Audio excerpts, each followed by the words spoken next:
So I break up your life into emotional, mental, physical, spiritual, family, financial, career, social, and time. Mm. And then I believe basically you are a Venn diagram and you have all those bubbles sticking out of you. And I asked you basically to go through each of those 9 categories and tell me about your desire.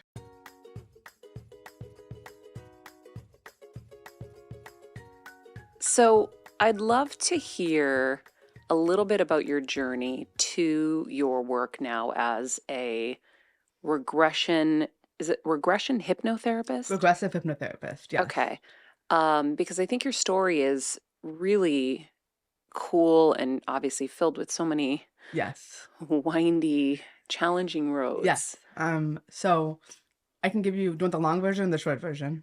I'll do the medium version Okay. because I'm so excited to get into your work, but I want people to have a foundation Absolutely. for where you came from and what kind of led you here. Sure. So I'll really start at the beginning. It was amazing actually. I was in a Reiki, excuse me. And I had this moment. I started crying and she was like, "Are you okay?" Because it's so painful. And I said, "No, it was illuminating." I was able to see with crystal clarity how every moment of my life had led me to becoming who I was in that moment. It happened about a year and a half ago, and it was Whoa. really profound for me. And it really just solidified every trauma I've ever had led me to being the best at what I do. And so I was born with a 93% hearing loss.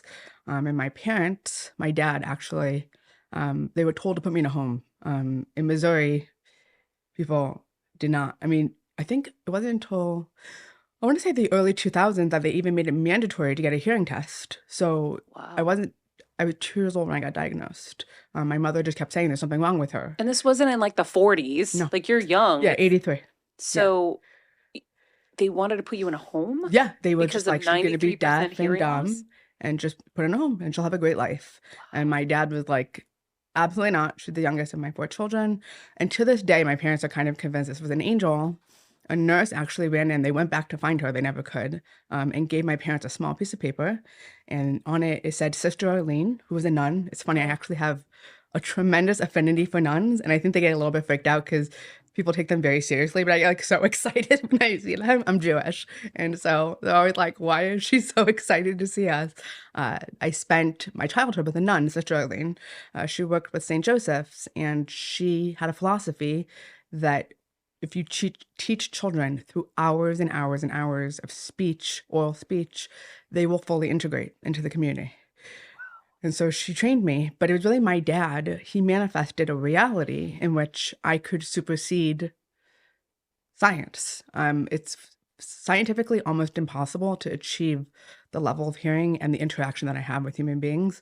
Um, but I've done it. And my dad really, for him, it was, of course, this would happen. And so that was really the first leg of my journey of someone or my father believing in me and manifesting a reality that the world told him was not possible. so what did you do to get to this place where we're having a conversation? 100%. I don't see hearing aids. Hours Do you have and hearing aids hours on? and hours of therapy. But also just thank God it's intelligence. I mean, my mom, funnily enough, years later was sitting on an airplane and she happened to be sitting next to the dean of the auditory program at Washington University. And she was just laughing and saying, why can't more people be like my daughter? And then the dean really broke it down for my mom and said, there's an like so many factors, but also intellect is a huge one. So thank God, with intellect, with hours of therapy. And Sister Arlene, she looked, I remember when I saw Cinderella for the first time and I saw the fairy godmother and I said to my parents, that looks exactly like Sister Arlene. And they started cracking up because that's exactly what she looked like. Just, again, when people believe in an alternate reality, you Mm. enter that bubble. And so I was really blessed to have 2 people that really believed in something that was just completely outside the scope, but actually built a world for me to exist in that realm. So, but I'm gonna go back to this. Are Yes, you wearing hearing I'm aids? wearing hearing aids in both ears. I can't hear You without them. are. Yeah, I'm Okay. completely deaf without my hearing aids. My husband actually, I have a 3-year-old daughter. When she was born, I was freaking out because I was like, I can't wear my hearing aids all the time. The moisture has to get sucked out. So he rigged my entire house. Like we have twinkle lights all over the place. He removed all them because she's older now. But when she would cry, if I was in a different room, there would be twinkle lights that would go off. It was very magical. It was Wow. amazing. Yeah, Wow. Okay, yeah, so but even with 93% hearing loss, yes. even with hearing aids, you shouldn't be I okay. hear about 73% with hearing aids, but what Sister Arlene really trained me to do was she would stand behind me for hours. And so in the beginning, I would, like, you would say, like, hi, Molly, and I would hear, hello, monster. And she would say, hello, monster, not an option, right? So work back and think about all the possibilities of what they could have said to you. And so over time, my brain's actually moving faster than you're talking. So for instance, like when I was in college and I started my first biology class, I after the first day, I was like, you have to prepare before every class. I could not understand half the words my teacher was saying. I didn't know what he was saying. Because It's they just come in a different form, and completely then you're different. having to think of the Yes, that's possibilities exactly of right. what he could be saying or she could be Correct. saying. Yes. That's intense. So it was just, I had to completely restructure. I remember being like sitting in the class and people just furiously taking notes and being like, I don't, I think I know what he said, but I don't know what he actually just said. Here's the thing that's crazy is it's hard enough when you can hear the teacher to understand what the heck they're saying. Now you're having to put the pieces together and Yeah. try to figure out if he's saying cytokine or, Like I remember mitochondria. I mitochondria. remember him saying mitochondria and being like, I don't know what he's saying right now. I will look up that word later. What did you think he was saying? Do you I don't even remember? remember. I just remember knowing it was not the right word, like instinctively. And so depending on how tired I am, other things, obviously your brain capacity just diminishes. But it's just been years of training myself over and over again. Which is why, funnily enough, Frasier is probably one of my favorite shows of all time because they always did what you really didn't think it was going to come next. For me, I'm just naturally guessing what comes next. So it's hard to make me laugh. But that show, it's just like they would come up with the most random next thing. I remember I actually was on a treadmill once and I fell off. I was laughing so hard. And people like at the gym were like, "Are you okay?" I was like, "I'm fine." It's just so funny. unexpected. But Wasn't there something Natasha was telling me that someone told you to put your hands on someone's throat and feel the vibration? oh yes, so that was part of it. My mother said I was talking, and she said after they told her it all made sense. She would hold me as a baby, and I would grab her face and grab her throat whenever she was talking, and I would not allow her to move because I couldn't hear the sound, but I knew something was happening. And so, I was like holding her face and her throat as hard as I possibly could to figure out what was going on. Wow. It's unbelievable. Yeah. What a journey. Yeah. So that was, And what a miracle. And we talk about things like this on the show all the time. Like yeah, Dr. Joe Dispenza, are you familiar with him? of course. So he's teaching us Yes. to believe in a realm of possibility That's that exactly right. we can't see. It's no different than believing in God. That's we don't get to exactly see God, That's exactly but we right. believe in God. Yes. Or some of us do. Yes. So it's the same thing. Like Yeah. how amazing that your dad and this Yeah. nurse who gave you Sister Yes. Arlene. Yes. Okay, so from there, Yes. you at some point, Yes. So I went into regular schools. I was something called an FM system, which was I remember my teachers only had the power to turn it off, so they would go to the bathroom sometimes. I'd be like, turn it off, Or like one of my really good friends, Ruth, she would always get in trouble. And I'd look at her and be like, they're in the principal's office right now. You're about to get in really big trouble. So I had like an FM system. I went through regular schooling. And then I hit college. I was actually the president of my student body. And then, so, I mean, my parents, first and foremost, all of my other siblings are academic rock stars. And my parents, deaf children, they get the jokes about a minute too late.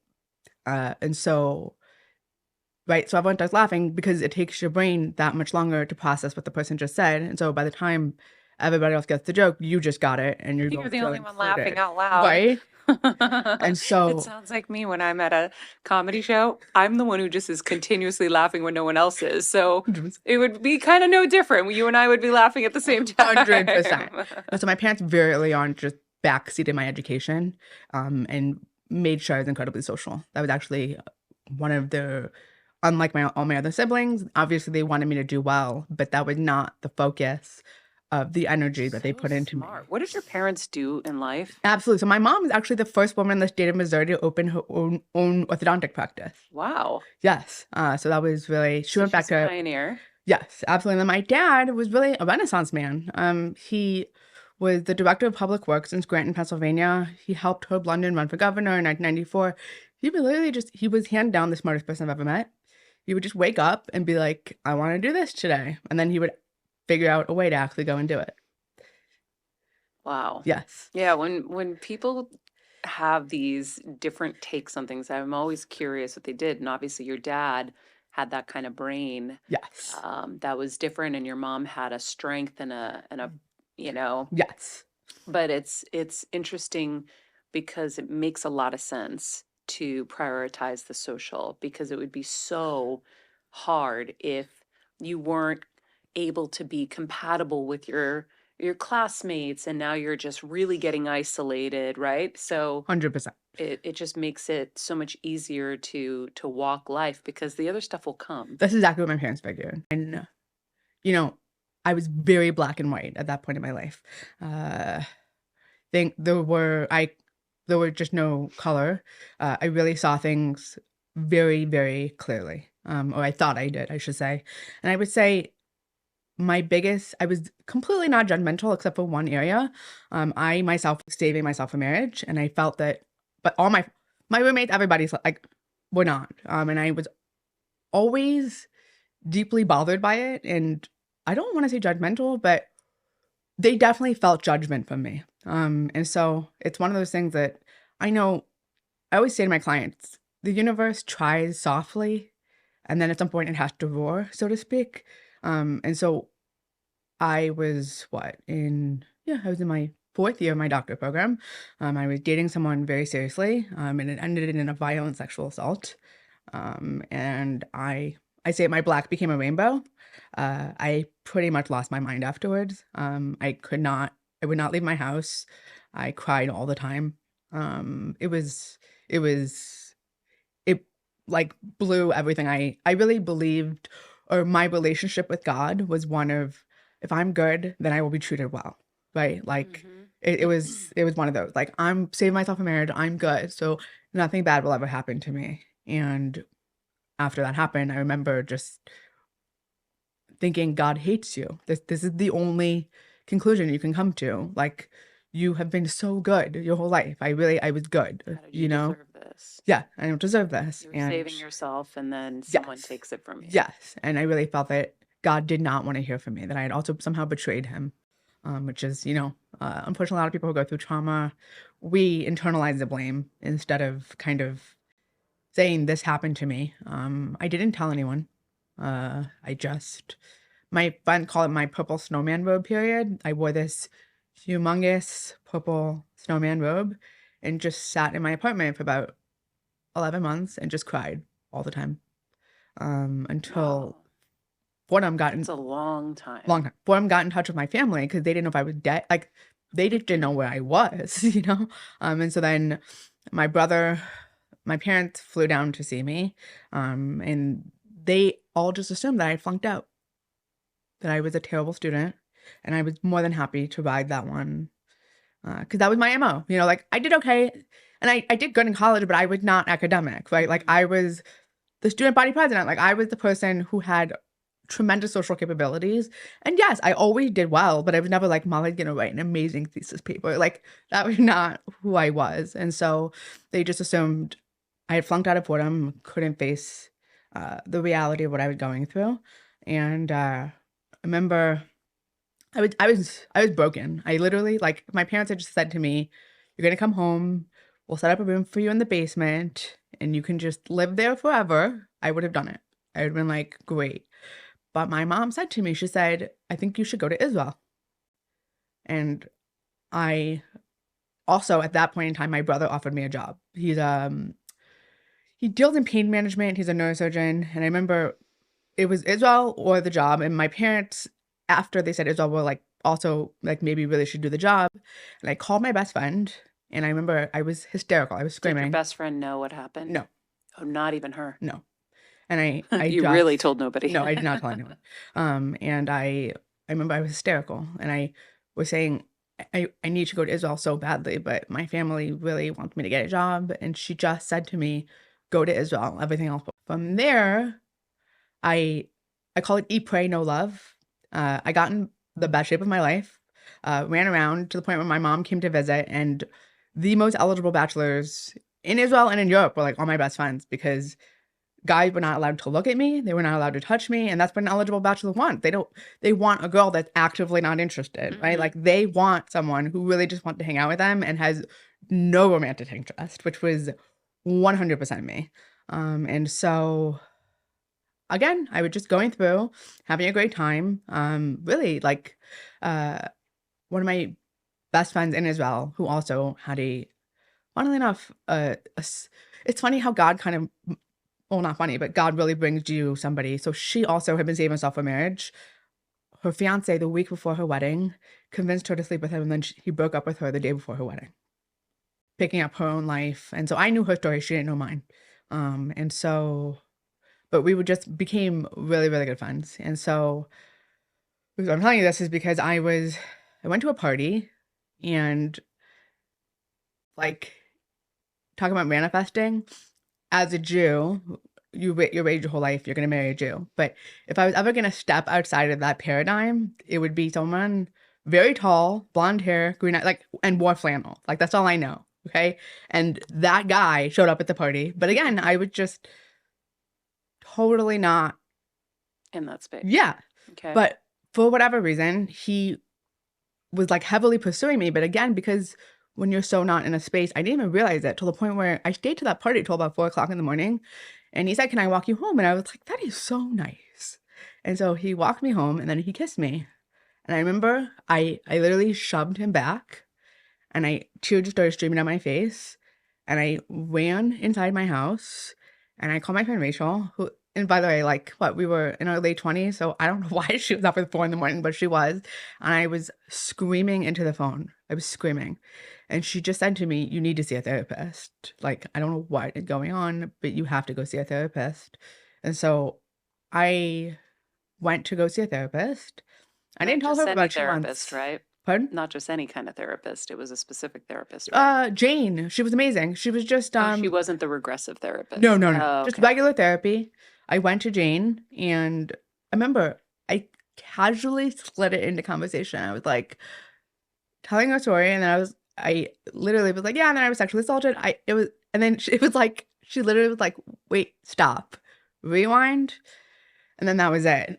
She really helped me just acknowledge what had happened. I told Rachel, I maybe told 1 or 2 other people, but I didn't tell anybody. I just really hid it. And then I don't know why, but Fordham I guess they sent my parents, maybe they're doing a cleaning out. I don't know what happened, but for whatever reason, my parents got all my transcripts. I was a straight A student. I was actually on the honor roll. And then my dad called me and he was just like, what is going on? Because something happened. Yeah. You told everybody that you flunked out. We just got your transcripts. So I told him I wouldn't tell him any names. And he just said, I mean, he was devastated. But I remember just saying to him, at that point, I was already such a better person. Like I saw everybody as we're all just doing our best. Whereas before that experience, I really did not see that. I wanted to believe it, but I didn't see it. And after that experience, I really, in my heart of heart, when I meet another person, no matter where you are, you're just doing your best. And I really believe that. And so I really said to my dad, and I knew it instinctively, that that experience, and again, when I look back at my life, there were other earlier experiences that the universe was trying to softly push, and I just wasn't getting the message. And unfortunately, sometimes, the universe has to shake things up a bit. And so I went through therapy, and I thought I was doing great. I call it artificial popping, which is what I tell my clients, which is externally, you change everything, right? So you get in shape, you get a new job, you meet new friends, life is phenomenal, but you don't actually change anything internally. So you're artificially popping yourself. So everything around you is amazing and you're doing great. Everything's amazing. And then I married my husband. I actually told him, I remember I told him about a month in, I just wanted to let him know that I knew I was gonna marry him, or I hoped I would, and I just wanted him to know that at that point, I felt that I was, damaged or whatever. And I remember he said to me, "That's it, that's all," because I had made it sound so bad.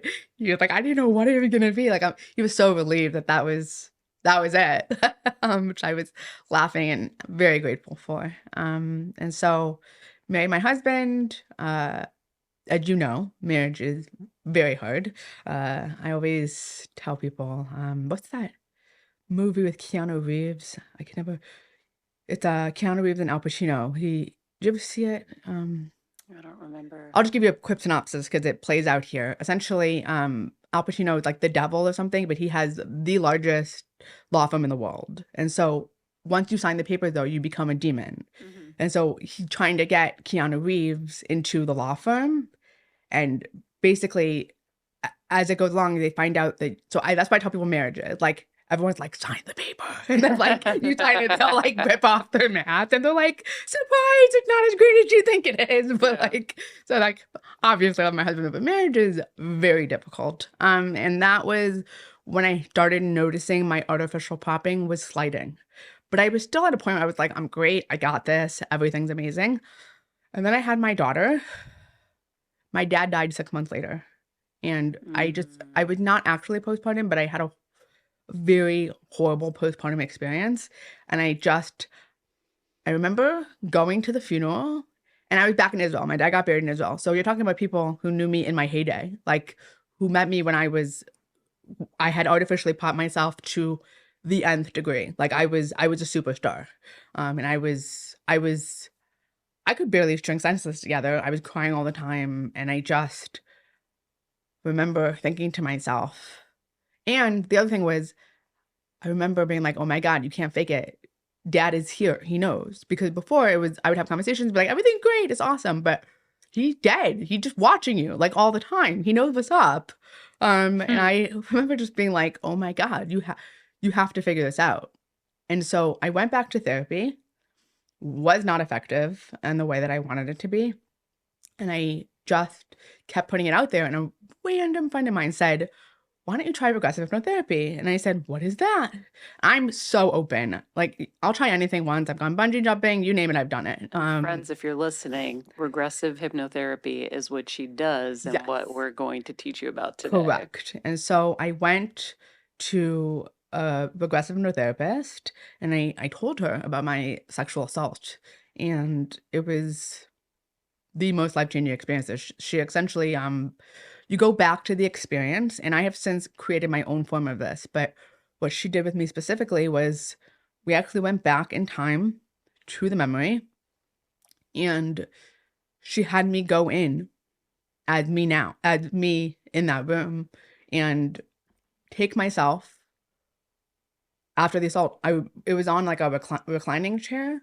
She actually had me take myself off of the chair and quickly explain to myself who I was. And then we had to start digging together. Obviously, this whole thing's made up. So the floor was dirt, and she said, just start digging. And I remember I was digging with myself, and we're digging. And you're under hypnosis at this point. You're just in a very relaxed state. Okay. Hypnosis is suggestibility. What I do, there's zero suggestibility. So like, for instance, I'm going to just pause here for a second. I once did hypnosis because I really wanted to know. I was trying to do it for something, and this is actually, to this day, it makes me laugh. I remember I was like, this was when I was depressed. I was in sweatpants. I hadn't showered in like 4 days, and I came out of the hypnosis, and this is what from everything she said, this is what my brain took out of it. You are the most beautiful person you have ever seen. I remember I got up and I was like, I'm so beautiful. I was like, what? Like, that didn't help at all. Like, thank you so much. But like, I remember I ran to the bathroom and I was like, this is really weird. That's funny. Yeah, that was the suggestibility that actually came. But wow, what I think everybody could use a little of that, 100%. Right? Like, literally everything she said, it was like practical application of what my brain should do. My brain was like, forget all that. We're going to tell you you're so beautiful and you don't have to work on anything. I really like that. There should be centers where people can go in every day and just feel that feeling, 100%. right? What better Yes. drug? It's the best. I remember it because it was such a contrast to when I went in the beginning. I was just downtrodden, and then I just woke up like, I'm Wow. stunning. Okay, I want to do some more hypnosis work. But you ended up going to the regressive. Yes. It And was so, a light state. yes. And so at any point you could be like, oh, my phone's ringing. You're Okay. not, there's no suggestibility and nothing is shut down. And so, You're digging. pardon? You were digging. I was digging. And the woman who is kind of leading me through, she says to me, oh my gosh, there's a box. And so I was like, okay. And so I dug a little bit more just because you want to make it real. And so I remember she said, open the box. And so at that point, I instinctively understood that I was supposed to move back, and myself in my memory was supposed to continue doing whatever was going on. So then it kind of became me then digging. And the woman said to me, did you open the box? And I said, yes. And she said, what's inside? And I remember being like, I don't know, like, what's inside? And she said to me, unconditional love and hope is inside the box. Every time I say it, I start to cry. And she said to me, it's yours. You can just pick it up and hold it. And it was, yeah. Wow.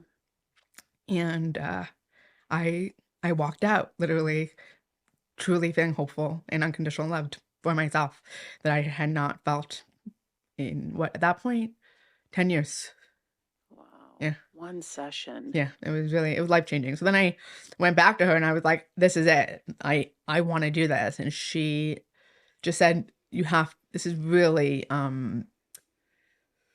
there's a level of other in this, what I do, and it's really not made for most people. What's a level of other mean? So a level of other means you're able to connect with people in a space other than just talking to them. And so going back in that Reiki experience, for instance, what I realized, I had actually left my body. I remember floating out of it and watching myself when the sexual assault happened. I like actually have a third eye view of it to this day. Like I remember leaving it and just watching myself and the whole thing happened. And my current journey right now is fighting to get back in my body. So for instance, when I had my daughter, the nurses told me afterwards they put down bets because they induced me, and they said in the history of the hospital, no one had ever gone through a natural labor with the amount of medication and pain that I was going through. But I absolutely wanted a natural childbirth, and I didn't realize till afterwards it was because I wasn't in my body. I had never fully returned back into me. And so the journey that I'm currently on now is getting fully back into my body. But the cool part of it is I am able to kind of, I sound a little bit crazy, but I'm able to connect with people in a different way because I don't feel like I'm fully trapped in here. I feel like we're all one. And if you can connect with another person in that space of oneness and go outside of yourself, they're just you. You're all mirrors of each other. Wow. And so that's it. So when she said the other, I was like, I know what you're talking about. And that experience gave me the other. It's like when people die and they talk about, they go to this other place. That's all it is. It's just, you see. Beyond. Yes, that's it. But beyond is really just here. We're all in it together. You're just one giant mush. And so she gave me a couple of exercises to do, and I had to report back to her what happened when I did the stuff. And I came back and she said, you absolutely have it. So she trained me. And then I went and got certified in hypnotherapy, just because the relaxation process is very important and you have to be able to access people's subconscious. And so that was what happened. And then I really went off and created my own version of what she had taught me, because I liked it, but I wanted less and more at the same time, to really be able to heal people. Because for instance, I had clients who came to me and said, I'm not good at imagining things, right? Like I happen to be, you tell me to fly somewhere, I can go there in my mind, right? But some people have a very hard time visualizing. So how do you help them? And so that really became my journey of, every single person that walks into my door, I should be able to help. How can I help that person? Mm. And so that's really where I've come to. And also, for anyone watching this, I don't do past lives. And it's funny, I went to in regressive hypnotherapy, a lot of people do past lives. And so I went to, there's a Hebrew word, it's a makubal. I'm trying to think what the English word is. They are people who have a tremendous connection to God and can really see things that most people can't see. And so he said to me specifically, you can't do past lives, off the table. And I remember thinking, that's interesting. He didn't say, don't do it, or like, it's weird. Like, he was very adamant. He said to me, everything you need is in this lifetime. And it stuck with me for years until I had one client, very stoic woman, older. You name me any trauma that you've been through, it's all happened to her in one shot. Like, her life story is insane, but she couldn't access a basic emotion. It was the weirdest thing. Like, it was a void almost. And I remember just being like, this doesn't make any sense. And all of a sudden I was watching actually a lecture about crows, and the crows don't bury their dead. That's actually why they're considered cruel birds. Wow. Because all other animals, they give a proper burial, whatever that means. But crows, if you're they just fly away. They have no desire to try and bury their dead. And for some reason, something just went off in my brain. And I remember I called her and I said, we need to do a session. I'll do it for free. I think I'm onto something. And she said, okay. And so I called her the next day and I said, you told me when you were in your early 20s that you did a past life regression, yes? And she said, yeah. And I said, this is why. He said, we can't do past lives. Everything you do, even the conversation we're having, is an energetic exchange. When you go into a past life and take something, you have to leave something behind. And so I went back with her and we got it. It was crazy. I've never had her cry in a single session. She was sobbing uncontrollably, and she felt left it. her emotions back She there. left that one emotion. It's an exchange. She didn't do it on purpose, but you have to exchange. Oh, excuse me. There's a Almost natural like to be able to go exchange. back, you have to exchange. That's exactly right. Everything you do is an energetic exchange. And Wow. that's why you can't do past lives. Because what he's saying to you is, in going back to that past life, you're creating an energetic exchange that is outside of this realm. And so you can do it, but then you have to give something out. Wow. So Brian Weiss, I interviewed him years and years ago. He had written Many Lives, Many Masters. course. He does past lives Yes. regressions.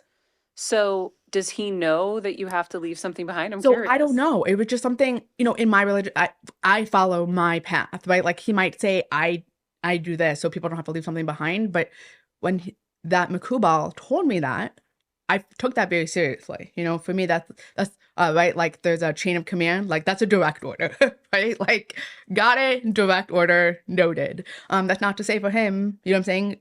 What he does, he might have a different methodology, but for myself, it became crystal clear. And I tested out on her, and it just made so much sense. I mean, I've made that up. I haven't read that anywhere, but life is energy. That's all it is. And so if you're going and taking energy from a different realm or a different source, then you're creating a vacuum. Something has to fill it.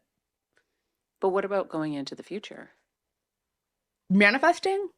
Well, here's the cool part. Do you ever read Stephen King, The Langoliers? No. It's one of my favorite books. So it's about these people that get trapped in like a weird time space where they are literally, time becomes stale, like to the point where like time actually starts getting eaten up, right? The future is all possibility. The future is energy and infinite potential, but it had not been created yet. And that's why the future is literally the greatest vacuum you could ever imagine. That's what manifesting is. It's the ability to put any and all possibilities out there and put in anything that you desire. However, there are those that say past, like Anita Morjani. Are you familiar with Anita? Yes. I've had her on the show before too. When she died and went to the other side, she said past and future were all happening at the same time. That's exactly right. So you're going to talk about quantum physics for a second, right? Yeah. So for instance, you just moved your hand, but actually there are cells over there.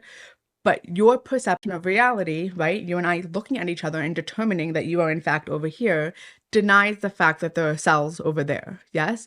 And so what she's saying is accurate, that past, present, and future are all intertwined. Yes. But what ends up happening is, unlike the past, which has already been defined by your perception. That's the key. Yes. Okay.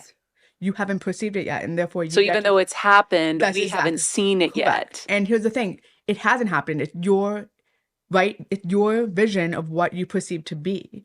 All possibilities are infinite. It's your interpretation of that reality that makes it as it is. Wow. That's so cool. Yes. So you got into this work, and explain a little bit about your process with people, how you work with Sure. them. So, Because you're also a coach. Like, you've blended yes. two different kind of Correct. things. So I do coactive coaching, which is so, you start out and I was like, oh my gosh, regressive hypnotherapy is amazing. So there were a couple of problems. Number one, people got heavily addicted, like heavily. Like I would have clients just because you get to go to a place where you get to be anything you want and literally create a different life for yourself. But what I started to realize is, although we're healing the trauma, there's a root reason that trauma happened to you. Trauma is the universe asking you to heal yourself. That's all trauma is. And it's saying, what is the original problem that was created? So myself, right? I developed very early.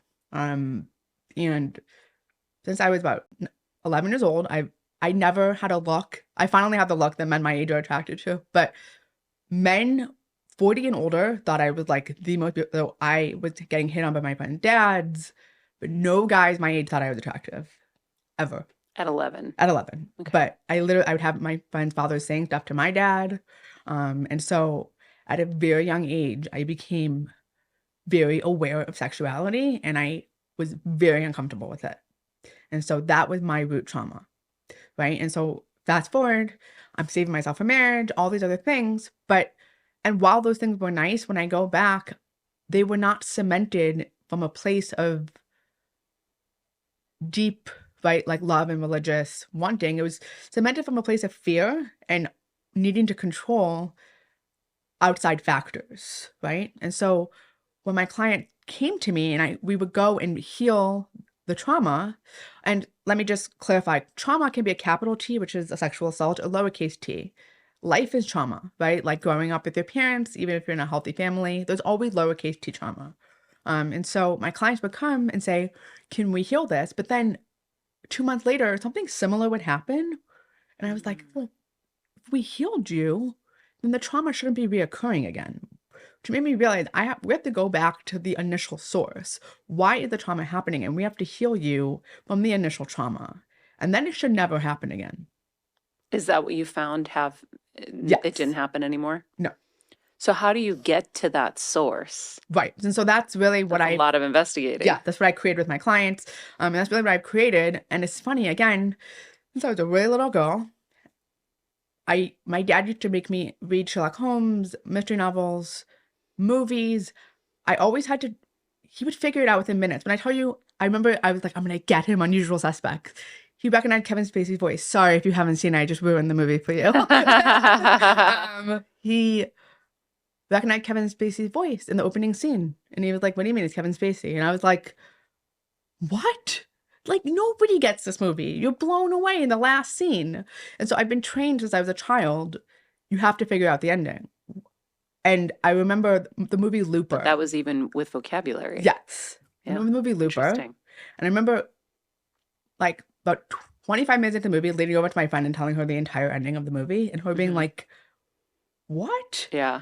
And then I think that comes also from potentially being in lots of dangerous situations. For me, I can predict everything. Right. So I'll tell my husband, and he's like, how the hell do you know? Whether we're in a business meeting and I'm like, oh, this guy's going to do X, Y, and Z, or I'm watching a movie or a TV show, Yes. I can predict everything that's happening. I know the words to songs that are brand new that come on the radio. Yep. I can just tap right in. Yep. And so, but I think that comes from a place of tremendous trauma. Yeah. Absolutely. I mean, you're talking about somebody who has a 93% hearing loss. I mean, since I was a little girl. Yeah, you had to be afraid. You had to anticipate, is that person going to hurt me? Am I going to get hurt crossing the street? Yes. It's tremendous trauma. Tremendous trauma. And so, and so now it has really given me the ability to when my clients come to me, like I had a client who he's 50. He's had insomnia since I think he was 7 or 9, I can't remember. Has not slept since he was 9 years old. Or has, but right, not to the degree with which he would like. And a friend of mine who worked with him was like, she is gonna heal you. And I remember thinking Pressure. that, yeah. So he came and we really just started going. And Sorry, guys, again, Winnie's being very bratty. She's wanting to either play with you or she's just being a brat. Sorry. In case nobody knew she was here. If you're watching on YouTube, you can see her, but if you're listening, I didn't really announce her. Sorry, go oh ahead. no, please. So I remember human beings, we think were, what's the word I'm looking for? I remember when economics decided by the human beings are in fact all rational. Everything has to make sense. So when someone telling me a story, if it doesn't make sense, you're either lying to me, you're lying to yourself, or there's a piece of information that you don't have, right? But human beings are just giant. I always tell people, it was your mom in the closet and she hit you with a chandelier, right? Like everything has to add up. And so when people start giving me information, it can only be a finite number of options. So with this client, for instance, he started telling me about his family and his life, and the way he described his father was not possible. The man he described could not exist. Right? Talk about a Too vacuum. perfect? No. Oh. By virtue of having certain personality and certain character traits, you cannot embody others. Two things cannot coexist at one time.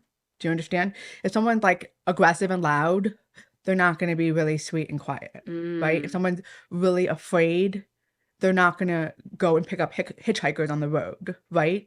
Those two things cannot coexist. So if you describe someone who is tremendously fearful all the time, but runs around and picks up hitchhikers and tries to give them rides, that person cannot exist, or they're just schizophrenic, right? But those two things cannot exist together. And so what happened over time was, and the other thing is, once I figure out what your trauma is, if you haven't figured it out, I will lead you there, but I will not tell you.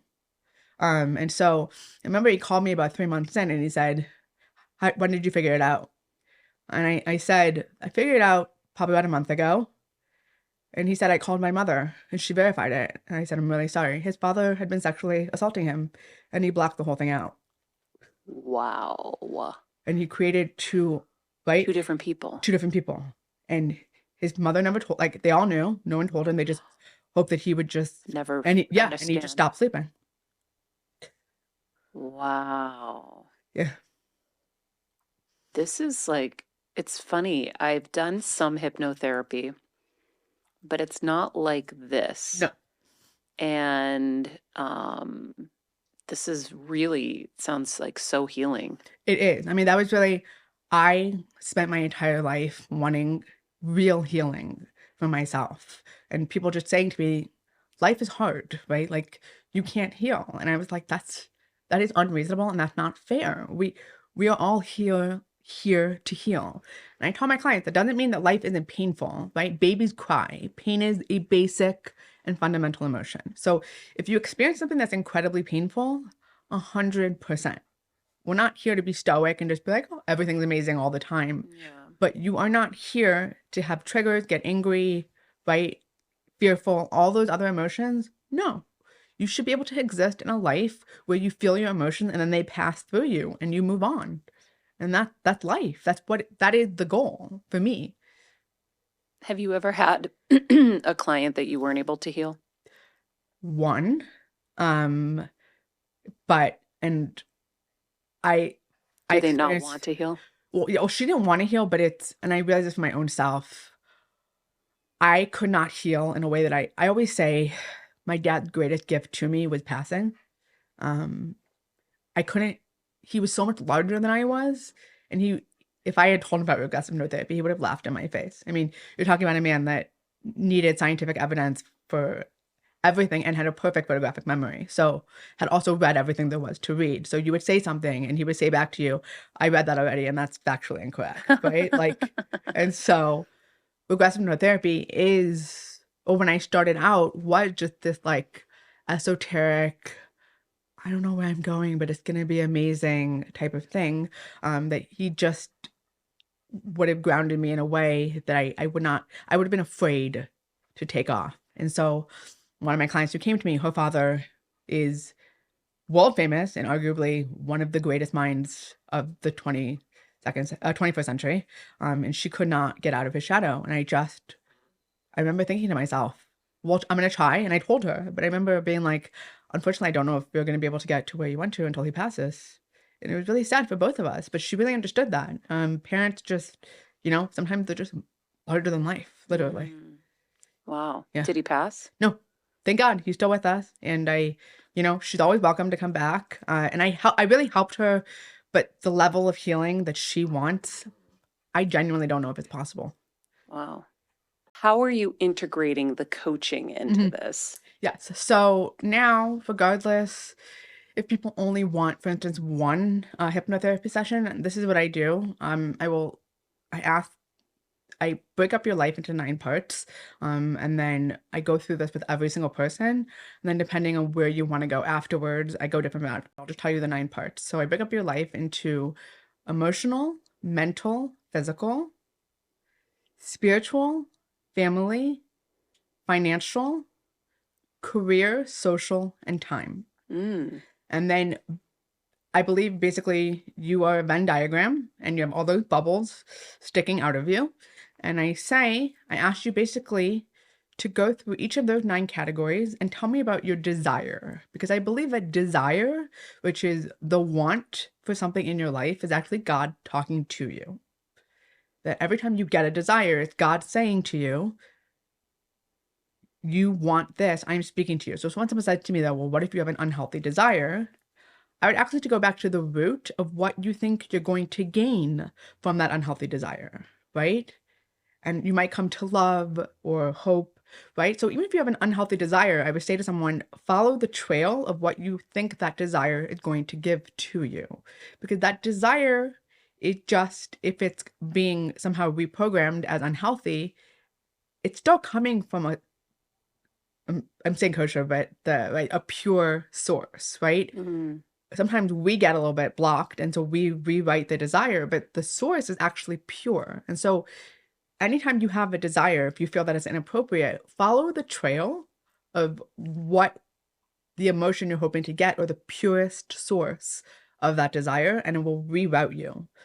But going back to the 9 points, desire is the name of the game. And so what I say to people is, in those 9 categories, what is your desire to change? Are there any desires?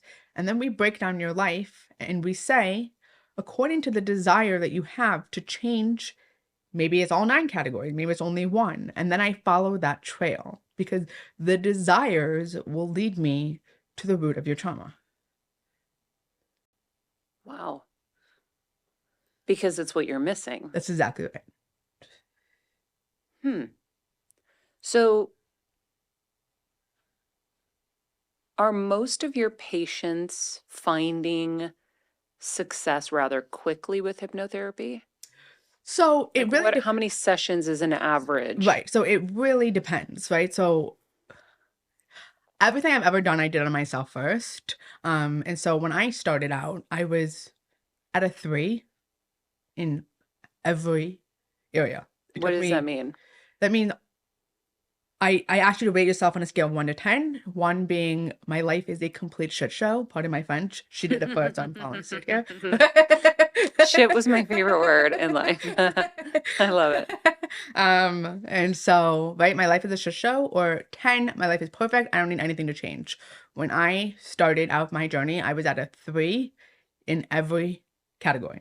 All 9? All 9. Okay. I felt that my life was a complete impending disaster in every area. And I was like, I have to get out of here as fast as I possibly can. And so most of my clients are not even close to that. So I only have one other client that came to me who was equal to where I was. It took her a year and a half to fully pull herself out. But she actually wrote on my website, and she says I should just hand out cards that says like, I'm a life change, like I'm gonna change your life, like just hand out cards. But like she was on antidepressants for 25 years. We got her off the antidepressants. She wanted a divorce. She's really happily married still to her husband. We went through, we knocked off all the parts. And so when my clients come to me, it can be for one session. But my question is, how much do you want to change your life and how hard are you willing to work? So I have had several clients that I have terminated with because you're wasting my time, I'm expensive, and you're not doing the work. And so someone would say to me, well, how do you know if I'm not doing the work? Because there's an energetic exchange going on. So once you go into alignment, the universe responds automatically. And so things have to, right? It is a Sherlock Holmes novel. Things have to add up. So if you're doing what I'm telling you to do, or you're making the necessary changes, then things have to follow suit. If they're not, then you're not doing it. And I know you're not doing it. And it's a natural consequence. And so I break it down. Sometimes you might need more time, but what I ask people to do is very hard and it takes a lot of work. I really Like what? Pardon? Like what? Well, I'm asking you to go into your trauma and change yourself on a fundamental level. You understand? Every time you have a trauma, you create our lives, most people walking around, you are just an amalgamation of a reaction to every trauma you've ever had, and you've created a coping mechanism. So you have to delete all the coping And I'm saying, we're mechanisms. getting rid of all your coping mechanisms, and I want you to come as who you're meant to be. Wow. So you have your session. Yes. You get to the root cause. Well, I start, right? So I kind of open up your mind because it's coactive, right? Coactive coaching. We are creating this together. I always tell people it's like you're blind and I'm the seeing eye dog. You have to lead me there. I am simply following your directive, right? But based on smells, right, or information, right, following the dog analogy. I kind of know where I'm supposed to go and not supposed to go, but you have to do the work. I can take you there, I can lead you there, but it's your work that is going to change you. Like I can lead a horse to water, I can't make it drink. And so after I do those 9 groups, depending on what people want. So for instance, I have clients who have a very hard time imagining. And so for instance, I just one of my clients, she's a cancer patient. She's had her stomach removed.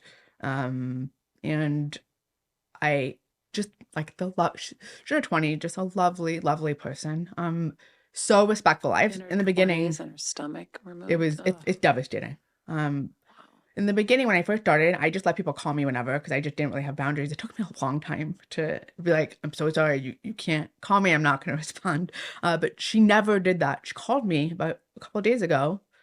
It was so unexpected, and it was her mother.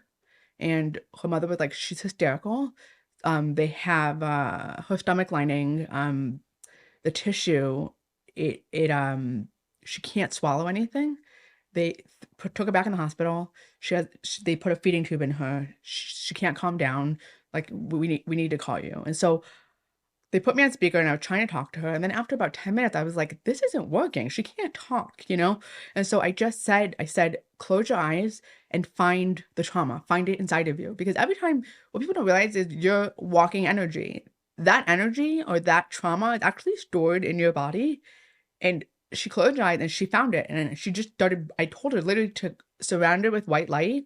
And she just started breathing it outside of herself. And within 2 minutes, she was okay. Wow. And so again, I texted her this morning after I came.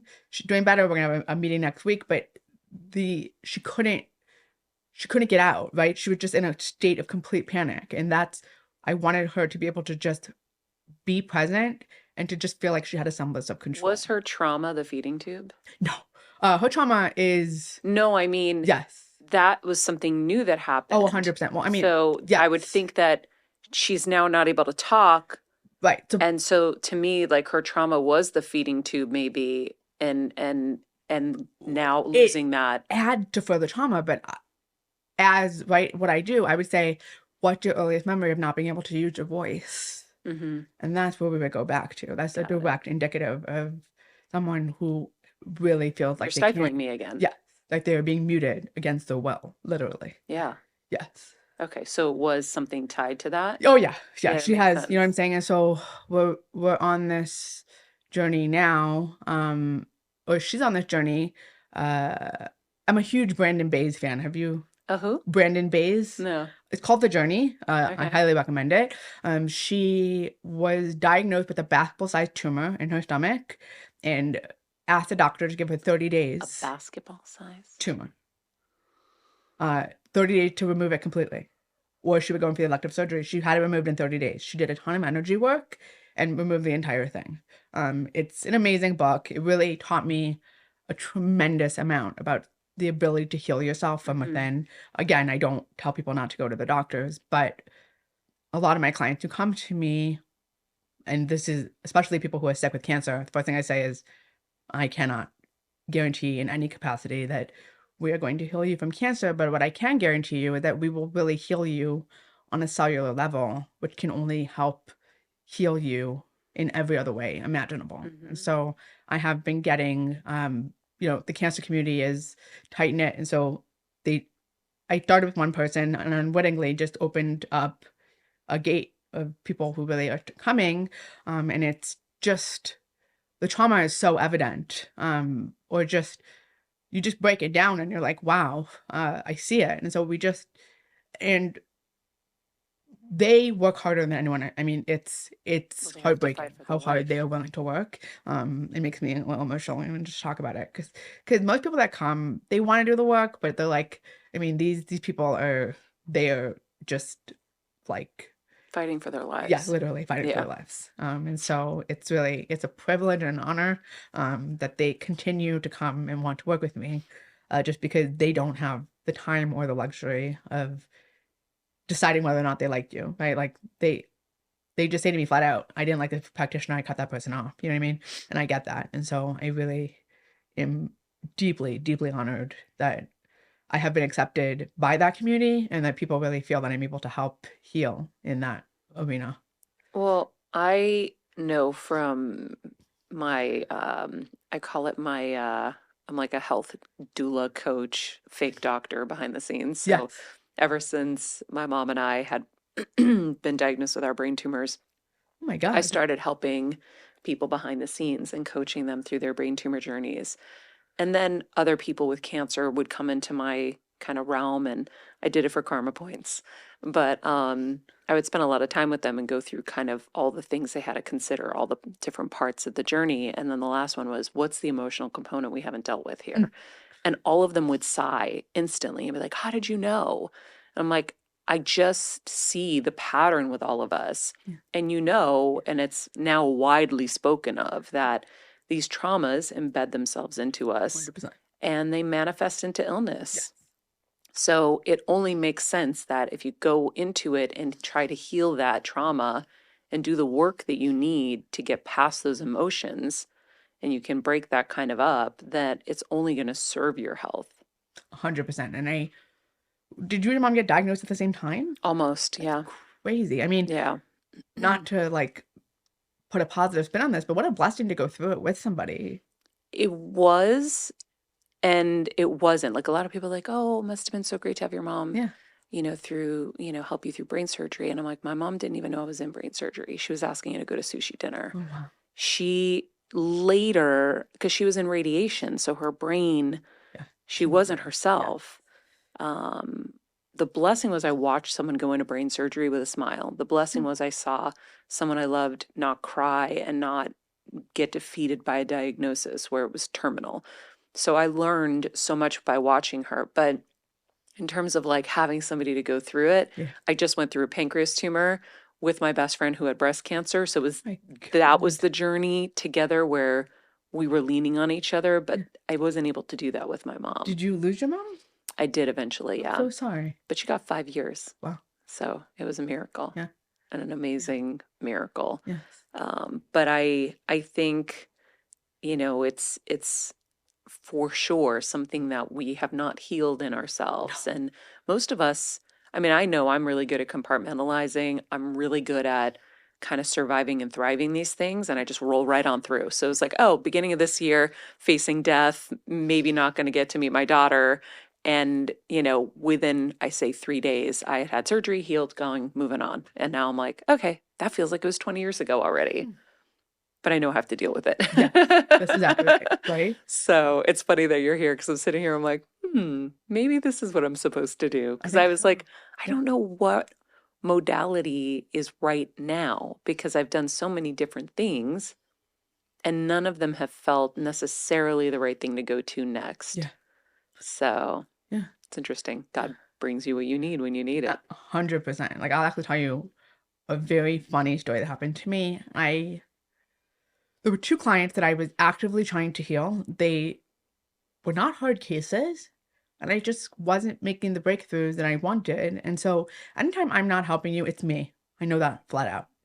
Like, if you're not getting where you need to go and you're doing the work, then I am somehow blocked. And so I And really you can tell the difference between the client not doing the work and you. Interesting. absolutely, absolutely. And so I really sat down and I just said, "What's the missing piece?" And then all of a sudden, it's like my conscious talk to me, but I would just say, like, I don't know, some kind of conduit. It went, "You're It was not working something you out haven't and you're healed. not in your body. These are your 2 fittest clients." And I went, See, something that you haven't healed yourself. "That's That's what I was exactly just right." saying. Yeah. You know, like, Yeah. Well, um, because it's an energy that's exactly right. exchange. Yes. So either it's something you haven't healed or something you don't want to face. Yes. Wow. And so I went, "Fuck, I have to do this." Hopefully we can get you to do a Patreon with our inner community. I think it would be really cool. Everyone needs healing. And like I loved what Everyone. you said, the big T and the little T, Yes. because I think a lot of women, we have a really terrible habit of minimizing because I'm like, well, I wasn't Yes. sexually assaulted. Yes. My traumas can't be as bad as yours, Yes. right? But we all have them, and they are all in a sense relative because it's your pain and it's what you went through, and everybody's got their own thing. Yeah. So it doesn't mean that we don't need healing, and it doesn't mean that we don't deserve it. Yeah. And I believe in karma, right? So nothing is better or worse. It's what you need to heal yourself, right? And so I never look at someone and be like, "Oh my gosh, well, my trauma is worse." That was my karma. That was my body, my journey needed that trauma or that experience to get me to that place. If I meet someone else who has a different trauma or only lowercase t trauma, I just think what a blessing that you've been so open, or for whatever reason that's just not your karma. But I don't scale it like, "Oh, well, I have this and you don't." It's every single person you meet has trauma. It's You're not alive if you have not experienced some form of trauma. It's just the ability. It was funny. I was actually with my daughter this morning, and in the past 24 hours, 3 separate people have gone out of their way. It would take them an extra 30 seconds, each person, to help me out. Not only did not help me out, made my life harder. And I was like, "What is going on here?" This is my life usually flows very smoothly. And so I actually was able to trace it back to the other day. I was running to a meeting and this construction worker just was like in my way. And instead of just being polite, I said something and I was like, "Ah, I apologize to the construction worker." Like, literally in my head on the spot, I was like, "I'm sorry for making your day bad. I was just having a bad day." It's probably why that all happened. But I had a moment of deep realization, which is when people are being mean, they're just afraid. Yeah. It's not you. They are in their own trauma and their own fear, and you're just on the receiving end of it. Like me, I was afraid I was going to be late to that next meeting. I took it out on the construction worker, and suddenly, all those 3 people that had not been nice to me in the 24 hours, I just instantly forgave them and was like, "Yeah, of course, you're just in a space of fear," because we'll all have moments of just deep panic and fear. It's trauma. Mm, yeah. I had a moment this morning where I was recounting different things in my life or different people who have done harm. And I was like, well, you believe that people aren't just one moment in life. Yeah. So they made a poor choice and they did, a not nice thing, but they did other really nice things throughout, time. So we can't just judge people on one moment where even if they were explosive and nasty and cruel and whatever, um, you're not, and then the same thing for you. You are not just that one bad moment. Well, but here, take it even a step further. That the person who sexually assaulted me was, in a weird way, my greatest gift. He unleashed something. And so, right, I have the dualism of giving him back that experience and saying, "You're going to receive your own karma," but also, and you chose to be the messenger, right? But at the same time, a deep sense of gratitude in a very bizarre way that because of that, I became a completely different person. And so it's not only that they had a bad day, look at the positive. Look at how it changed you as a person. And that's what it's meant, that past, present, and future all align, that God or the universe, whatever you believe in, right, sees the world so clearly that every person that comes at you or interacts with you in real time is molding you into the best version of yourself in any given moment, should you choose to take that route. Yeah. Yeah. Yeah, Yeah, because they're teaching you different things about yourself, that's right? exactly Like I had a friend who broke my heart and I instantly was able to say your loss, which is not normal. And I was able to have self-worth in that moment where normally I would be like trying to defend myself or trying to figure out how to fix it. Or I was like, no, you're a loss and maybe you're not meant to be in this next chapter of my life and I wish you well and that's it. But I grew from that And let me experience. ask you a different question. Have you had anyone break your heart since? Yes. You have. Oh, no, he was the worst. Right. Because you actively aligned and healed yourself in real time. You healed all past traumas. You understand? Yeah. In that moment that you aligned yourself, you went back and healed that original trauma. You chose to be the best version of yourself from a genuine place, and you healed both him and you. That's the really cool part, is when you heal yourself, you're a mirror to other people. And so if you heal that mirror, then when that person comes back to you, their mirror gets healed as well. Hmm. I like that. Yeah. Yeah, it's a journey, this thing called life. It's a wild one. Yes. But thank you so much for chatting with me this morning and sharing all this cool work. It was an honor to be on. Thank you. Of course. Like I said, hopefully we'll get you in on the Patreon. I think that'll be really powerful, right? And Natasha's just nodding. She's like, yes, I'm not speaking today. Okay, cool. Well, we will make that happen. Okay. And yeah, Ooh. I'd love to learn more about how you do your sessions and stuff like that because I think it would be really cool. My husband was like, I think you have some stuff to still clear out. I'm like, yes, I am aware. Yeah. I mean, the fact that you've had a second experience with cancer would lead me to that conclusion, right? Well, the first one was benign. The brain tumor is benign. Yes. This, ironically, is pancreas cancer, Okay. but it was so contained. They Okay. were able to get it out, and it hadn't spread anywhere. Thank God. Okay. So, and I ran some blood, and I have like an enormous amount of natural killer cells, and the woman's like, cancer can't live in your body, Yeah. and I'm like, I believe that. But there are these health traumas that I was diagnosed with diabetes last summer. That was traumatic. I'm like, why all these health things? And I know I'm a communicator. I know that part of my journey it's pushed me into this place where I got away from entertainment news, which was never really a goal or a dream of mine. It was just something I was good at and flowed for so long with. But this is such a passion now, and I love helping people with their The health. best, right? Yeah. It really is. I know. It's like a drug. Yeah, it's really cool. So it doesn't mean that I still don't want to do other fun things. But this has led me here, and I am such an investigator and I am such a seeker. So I'm learning things and helping people kind of accelerate their journeys with it. But I don't want any more. I'm like, 100%. no moss, dues paid in full. I have a daughter coming, and so I keep focusing in my meditations on like full mind, body, and soul healing every single day. So that's my goal. Good. I will give you a wisdom that a really good friend of mine gave me when I started my journey. And she said, make sure you're healthy before you become holy. Healthy before you become healthy? Holy before you become holy? Yes. It really impacted how I do things. So explain that. So you said you do meditations every day? That's a holy, right? And it's great. But what are the healthy steps that need to start being taken for you to really go back and heal yourself in a trauma, whatever you believe is happening, or think that maybe your husband's hinting that have been avoided, right? Don't stop the meditation per se, but shift your energy into things that are more healthy based, and the holy will naturally come. Okay. Cool. Yeah, I mean, I've had really incredible success with the meditations. Yeah.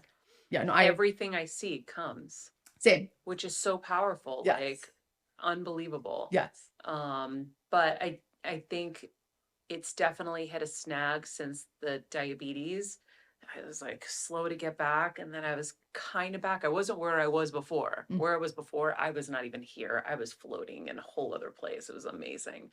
And then this happened in January, and I was like, so now I'm trying to get back on my feet with it all, but that resonates with me because I am not clicked in the way I used to be. Yeah. Yeah. So probably I know that there's something else. Yeah. I mean, it's just like, I also went on a just crazy holy journey. Like, I'll tell you, you're like the fifth person I'll tell the story to, because it's like, I sound insane when I say it, but like, who cares? I was in this healing pod with all these women, and the woman who was running it was like, we were all meditating, and she started saying like, invite in, and she was like asking people to invite in all these weird things that I don't really believe in. And I was like, I don't really believe in any of that, but I was like, I do believe in my guardian angel, so I'm gonna invite in my guardian angels. Next thing I know, I'm like, I can feel wings poking out of my back. I freak out. I like log out of the meditation thing. I'm like, and in my left shoulder blade, it's excruciating pain. I can actually feel a wing like poking through my back. I call my mom. I'm like hysterical. I'm like, I don't know like what is going on. And so she has me do some like breathing exercises. She doesn't really believe in any of this stuff, but she was like, I'm along for the ride type thing. And then months later, I go to a healer. I'll send you Kid Beth. She's ridiculous. And she goes through each of your chakras, and she gets to my chest, and she goes, I can see your wings, and the one on the left side broken. And I was like, what? What the fuck are you What? talking about? Like, you can see them? She's like, yeah, they're geometrically shaped, perfect mathematical patterns, but I've never seen a broken one before. And I was like, where the fuck am I? Like, Wow. Was this how did it break? she doesn't know, but she does this thing where she goes into your highest self and like pulls down the matter, and she fixed it, and my back hasn't hurt since. But it happened in that event. Yes.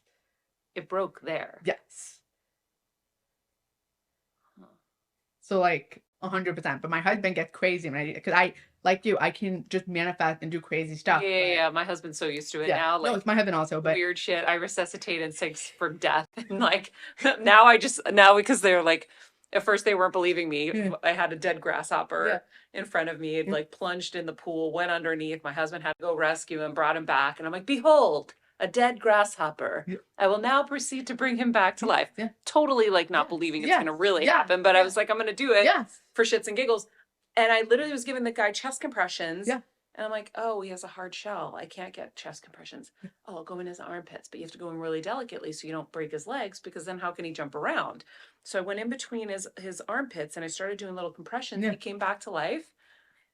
And it was like their faces were on the floor. My husband keeps saying, do not tell people these stories. They're not going to believe you. They're going to think you're a fucking crazy person. I'm like, but it happened. So 100%. One time I interviewed Chris Pratt. Yeah.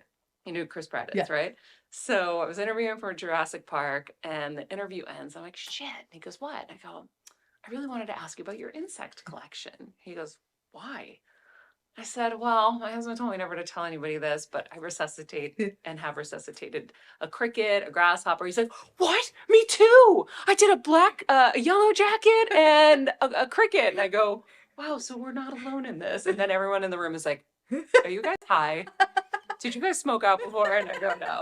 So yeah, no, I'm very used to that too. Yeah. So it's just, right, it's opening yourself up to the real belief that you can. Mm-hmm. And then you can. I believe it can do anything. I believe it can do anything also, literally. Yeah. I try to levitate too. Really? So I will tell you. I try to do all the craziest things. This was my favorite one. I only had 8 categories, and time was my 9th one. Because what I do is I have you manifest in each area, and about 2 times a year, sit down and I manifest in all areas. And so I sat and I manifested all 8 areas, and I didn't feel good. And I was like, why don't I feel good? And then I realized time had to be my 9th category. That Saturday, because it's my Sabbath, I woke up, all the clocks in my house stopped, except for one. And it wasn't a blackout. It was literally the universe. Because I basically figured out we are godlike. God literally created us in his image. God is outside of time. We are as well. You literally have the ability to go outside of time. And that's what it was. Wow. Everything just stopped. And it was like, you are correct. you can actually go outside of time. My daughter taught me that because when I play with her, if it's just me and her, There's no time slows down. Yeah. And I enter her perception of time. And that's when I realized time is actually fungible. Well, time is such handcuffs for That's us. exactly right. Like, I just felt handcuffs when I saw you and your daughter playing. Yes. I saw freedom, and then I was like, oh, but we're always like, we don't have time, and then we're just handcuffed. That's exactly right. Wow. Yeah. Yeah. That's why I like waking up early now, because I don't feel like I have handcuffs. That's So exactly I wake up right. at sunrise. Yes, because And nobody I else have is. no handcuffs. I just get to flow in my speed and time But why? without racing. Why? Why what? Why do you feel that way? Harness the why. Why? Why? Why do I feel free? Yes. Because I don't have to worry about time. But why? I don't know.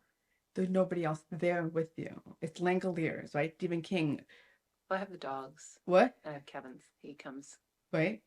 But there's nobody needing anything. That's exactly really right. from me, yeah. Once other people come in and invade your perception of reality, you lose control over what time and time really isn't. But if you can let go of the expectation is just premeditated resentment. I heard that quote once and I was like, I love it. Expectation is just premeditated resentment. Yes. Write that down. We need that. Right? Wow. Yes. Oh my God. That was one of the things I wrote on I wrote a mouse pad. I designed one after brain surgery and I wrote no expectations. Yes. Because I was always just expecting too much. Yes. And then being let down. Yes. Yes. Expectations is just premeditated resentment. Good. And so that's what all time is you have an expectation of time and then you just become deeply resentful. Yes. Yes. Oh, I was always angry, always stressed. Yes. Yeah. Yeah. Yeah. Yeah. Everything's a call time. Yes. Everything. And there's so much rigidity. Yes. When I started like loosening up and being like, everything's gonna be fine, life got so much better. Yeah. It doesn't mean I don't fall back. Yeah. But wow. That's so cool. Right? Yeah. It's funny. I actually knew that I'm like embedded in this when Natasha said to me, can you come at 10 o'clock tomorrow morning? And I was like, I actually really think I can. Like, my husband has to go to work. I have to get my daughter to school. And I just wanted to make sure. But me a year ago, everybody, my daughter would have been crying. I would have been pushing out the door. My husband would be like yelling at me. Got everyone dressed, fed, ready. And like, I gave my husband a big hug and kiss before I left. And I was like, this is insane. Like, I really was just happy and relaxed. And I got here 20 minutes early. Like, me a year ago, not a snowball's chance in hell. Yeah. It Not a changed snowball's for me chance in after hell. meditating. Yes. When I started meditating, time didn't matter anymore. Right. Now, like I said, I've kind of fallen in and out of it. Yes. Not because I'm not disciplined, because I'm super disciplined, but because of the stuff that's happened. You know, you're pulling yourself up off the floor again, kind of shit. Yeah. But that really, for so long, like, even if I woke up at the same time as I used to, I would be ready so much earlier and so much easier. Yes. Because I wasn't looking at it like That's that. exactly right. Yeah. It's really cool. It's so cool. We need to do a whole episode on time. This podcast and all related content published or distributed by or on behalf of Maria Menounos or mariamenounos.com is for informational purposes only and may include information that is general in nature and that is not specific to you. Any information or opinions expressed or contained herein are not intended to serve as or replace medical advice, nor to diagnose, prescribe, or treat any disease, condition, illness, or injury, and you should consult the healthcare professional of your choice regarding all matters concerning your health, including before beginning any exercise, weight loss, or healthcare program. If you have or suspect you may have a healthcare emergency, please contact a qualified healthcare professional for treatment. Any information or opinions provided by a guest expert or host featured within website or on company's podcast are their own, not those of Maria Menounos or the company.